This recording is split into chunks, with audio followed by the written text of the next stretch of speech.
Serangan musuh kepada ummah yang ada pada hari ini dalam keadaan ummah lemah akidahnya, ibadahnya, akhlaknya, lemah dari sudut ilmu, kefahaman dan ketamadunan, lemah dari sudut ekonomi, budaya, kehidupan, lemah dari sudut ukhuwah dan penyatuan, lemah dalam jihad, dakwah dan tarbiyah. Maka umat pada hari ini berada sibuk dengan dunia, dengan tipu dayanya, tertipu dengan pakatan-pakatan jahat musuh. Sekarang sibuk dengan berbagai perancangan-perancangan jahat, virus, vaksin, digital currency, ekonomi, bencana alam, kesusahan dan peperangan, serta pembunuhan dan penangkapan. Pelbagai serangan telah dilakukan oleh musuh-musuh Islam atas nama kebaikan dan kemanusiaan. Serangan di atas nama mempertahankan kesihatan, serangan di atas nama mempertahankan ekonomi Islam, serangan di atas nama bantuan bencana kemanusiaan, serangan di atas nama kasih sayang dan persaudaraan dan perpecahan, serangan di atas nama kesatuan agama melawan pengganas dan mereka yang sesat. Dalam keadaan mereka menyerang kita, maka keadaan umat pada masa ini pula dalam keadaan yang amat susah dan lemah. Rasulullah SAW telah bersabda, bagaimana maksudnya tali ikatan Islam akan putus seutas demi seutas. Setiap kali terputus, manusia akan bergantung pada tali tersebut. Yang paling awal adalah al-hukmu, hukumnya pemerintahan, dan yang terakhir adalah solat. Benteng yang pertama telah pun runtuh, iaitu hukum dan pemerintahan dalam sejarah Khalifah Osmaniyah yang terakhir. Dan begitu juga runtuhnya al-hukmu, itu bermaksud runtuhnya kehidupan masyarakat yang Islam, kehidupan ekonomi yang Islam, kehidupan ukhuwah yang Islam, kehidupan masjid dan solat yang Islam. Dan disinilah kita melihat bagaimana proses keruntuhan itu bertalu-talu sehingga akhirnya akan menyesatkan umat. Dan yang lebih membimbangkan ialah apabila wujudnya tokoh-tokoh yang dibimbangi oleh Rasulullah sallallahu alaihi wasallam yang menjadi musuh dalam selimut. La ghairud dajjal akhwafuni ala ummati qalaha salasa a'immatan mudillin.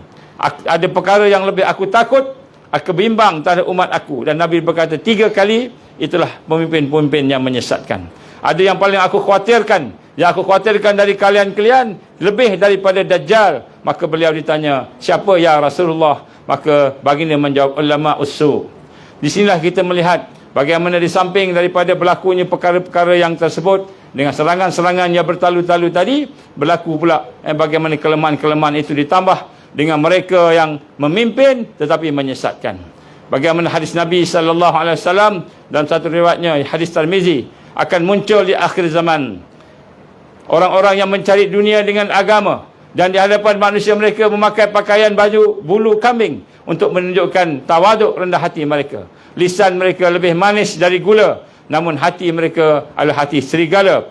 Dan Allah berfirman, apakah dengan aku kamu mau menipu, ataupun kamu berani kepada aku? Demi diriku aku bersumpah, aku akan mengirimkan bencana dari antara mereka sendiri, yang menjadikan orang-orang yang baik, menjadikan mereka bingung sehingga tidak mampu melepaskan diri. Di sinilah Allah menggambarkan kepada kita bagaimana Allah akan mendatangkan perkara-perkara yang membingungkan mereka, perkara-perkara yang menyusahkan mereka. Dari sudut kepimpinan dunia dan antarabangsa, berkata David Spangler, koordinator kepada United Nations yang menguruskan pertubuhan-pertubuhan bukan kerajaan, NGO. Dia telah berkata dalam satu ucapan, dia kata apa, tidak ada siapa yang akan memasuki pemerintahan dunia ini kecuali dia telah berjanji bagi menyembah syaitan. Tidak ada siapa akan masuk ke zaman era baru kecuali dia telah menerima jemputan syaitan. Inilah perancangan mereka untuk menubuhkan a godless civilization, peradaban yang tidak bertuhan, yang bagaimana telah berlaku pada hari ini, daripada sebelum khilafah jatuh lagi.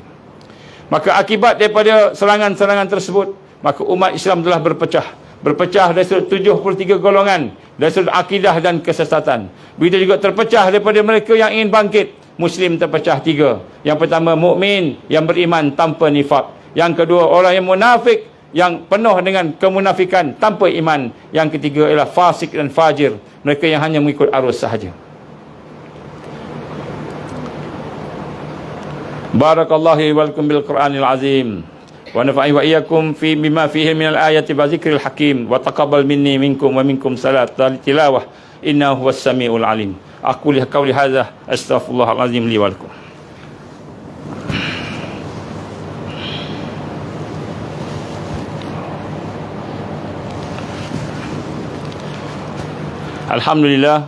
Alhamdulillahillazii arsala rasulahu bil huda wa dinil haqq liyuzhirahu 'ala dini kullihi walau karihal kafirun walau karihal musyrikun walau karihal munafikun. Sidang hadirin hadirat yang dirahmati Allah Subhanahu wa taala, maka sudah sampai masanya untuk kita menghidupkan agenda-agenda untuk membangkitkan semula kehidupan kita bersama dengan kebenaran al-haq. Wajib untuk kita kembali kepada as-sunnah yang besar, iaitu Al-Quran dan sunnah Rasulullah sallallahu alaihi wasallam. Bagaimana firman Allah, ya ayyuhallazina amanu aminu billahi wa rasulih wal kitabi allazi nazzala ala rasulih wal kitab allazi anzala min qabl. Wahai orang-orang yang beriman, tetaplah kamu dengan iman kamu kepada Allah dan kepada Rasulnya dan kepada kitabnya Al-Quran yang telah diturunkan kepada Rasulnya Muhammad dan juga kepada kitab-kitab suci yang telah diturunkan terdahulu daripadanya. Nabi bersabda dalam hadisnya, diriwayatkan oleh Imam Malik, taraktu fikum amrain lan tadillu ma tamassaktum bihima, kitabullah wa sunnatar Nabi. Rasulullah SAW telah bersabda, aku tinggalkan kepada kamu dua perkara yang kamu tidak akan sesat selagi mana kamu berpegang dengannya, iaitu kitab Allah dan sunnah Rasulullah sallallahu alaihi wasallam.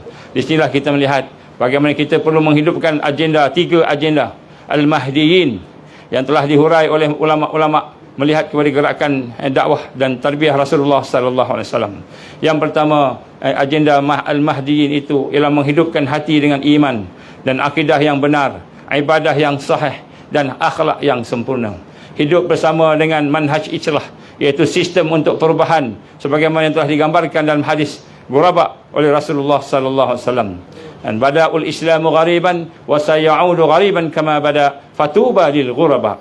Wa man ghuraba ya Rasulullah allazina yaslihun idza fasadan nas. Atau kama Rasul sallallahu alaihi wasallam, hadis riwayat Imam Muslim. Bermula Islam dalam keadaan dagang, ganjil dan asing, maka Islam akan kembali dagang, ganjil dan asing. Maka di situ beruntunglah orang yang dagang, ganjil dan asing itu. Siapakah mereka ya Rasulullah? Maka mereka lah orang-orang yang melaksanakan islah ketika mana manusia rosak. Hidup bersama dengan sistem perubahan islah adalah merupakan salah satu daripada perintah Allah Subhanahu wa taala.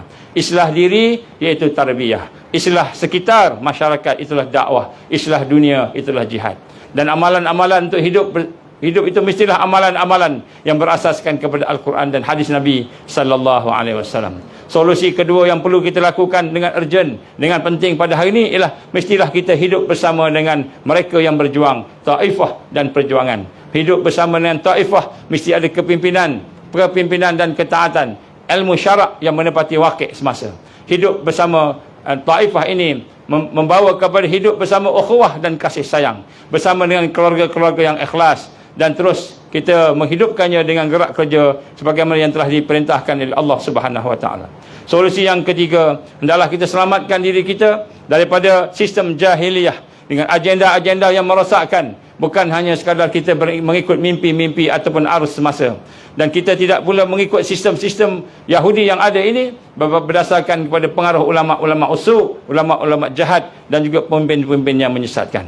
Berkata sabda Rasulullah sallallahu alaihi wasallam, tidak akan datang kiamat sehingga umat aku mengambil sistem kehidupan orang yang terdahulu, sejengkal demi sejengkal, sehasta demi sehasta. Maka sahabat bertanya, ya Rasulullah, adakah mereka mengikut seperti orang Yahudi dan Nasara? Maka Nabi sallallahu alaihi wasallam menjawab, siapa lagi kalau bukan mereka? Maka sebab itulah mudah-mudahan kita akan bersama-sama dengan kemenangan di akhir zaman dengan tiga perkara yang disebutkan tadi. Mudah-mudahan Allah SWT akan memberikan kepada kita rahmat dan barakahnya. Inna Allah wa malaikatahu yusalluna ala nabi ya ayyuhallazina amanu sallu alaihi wa sallimu taslima. Allahumma salli ala rasulika wa Muhammad wa sallim tasliman katsiran birahmatika ya arhamar rahimin wa ala alihi wa sahbihi ajma'in. Allahumma fir lil muslimina wal muslimat wal mu'minina wal mu'minat al ahya'i minhum wal amwat. Amin ya qadiyal hajat. اللهم اجعلنا من العائدين الفائزين المقبولين. اللهم نسألك خير في كل آجل وآجل ما علمنا منه وما لم نعلم، ونعوذ بك من شر في كل آجل وآجل ما علمنا منه وما لم نعلم.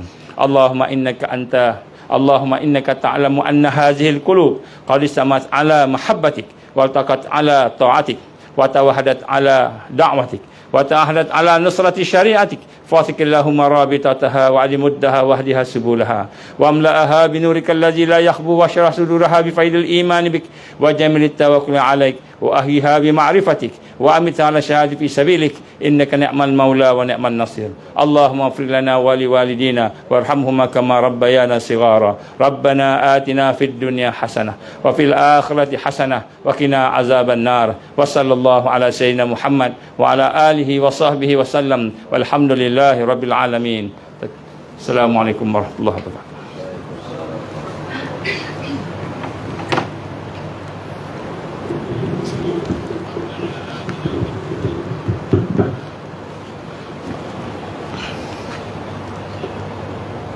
Allahumma salli ala sayyidina Muhammad sallallahu.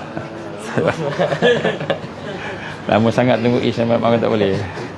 Ni Boleh. Allah.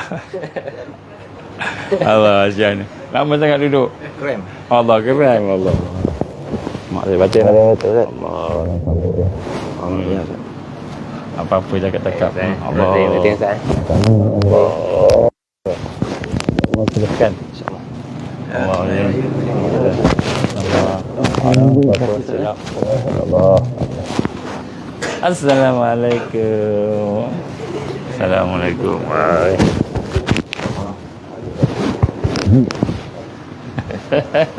Lagi. Allah. Allah, ni baju lagi ni. Allah. Allah.